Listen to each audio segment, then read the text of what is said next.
You start the movie kind of in the same place as you ended the last movie, really. It's,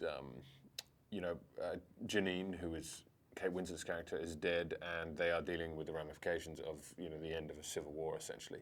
And there's a trial, and people are being put on trial that worked with Erudite and worked with Janine's character, and they are being, in a way, executed for crimes. Meanwhile, Four and Tris are debating and deciding what to do next, and they feel like Chicago has reached a place where it can't come back from, and the insanity is continuing with these executions. So they're going to leave, and they're going to see what's outside the wall because they've seen this message. So they set out a plan to do so, and it's quite a complex one. But they have to get over the wall, and people don't want them to leave. Let's just say so. It's and then it begins a whole complex sequence, and they leave the city, and they discover what's outside of Chicago.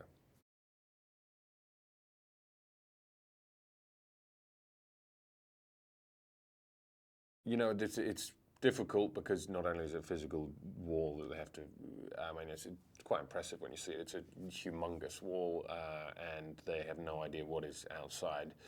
But also logistically, they have to get over it, and they have accomplices, other characters in the story. But it's also symbolic, it's leaving everything that they know with very little to help them along the way.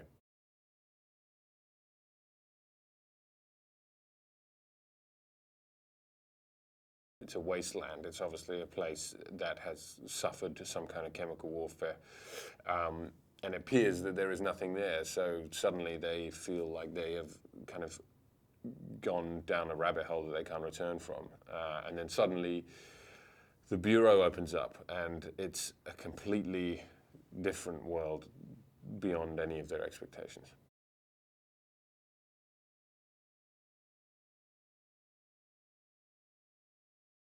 David's played by Jeff Daniels, and he is this new, quiet but charismatic presence in their lives, and he is essentially the kind of leader or the person who runs the Bureau. Four is inherently a little, pessimistic, a little critical of him. He looks around and he sees another form of control. He's someone who's grown up in that very much so, and he's been damaged by it at all stages of his life. And again, that's his personality. He's more someone who is measured and a little bit,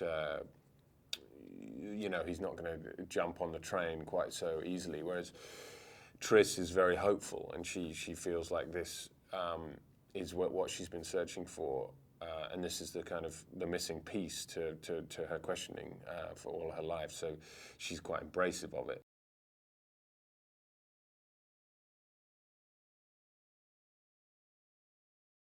Some of the fun of the movie is discovering this new world and discovering the new technology, and Four has a chance to use some of the weapons that they have and they're able to use, and he's quite impressed by them. And being, a kind of a consummate soldier, I guess, he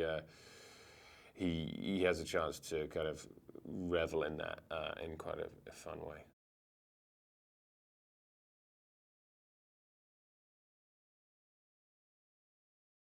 I think their biggest challenge now is the two kind of opposite sides of their personalities, and that's, again, Four's pessimism and his closedness, but it leads him to be very measured and thoughtful about trusting someone.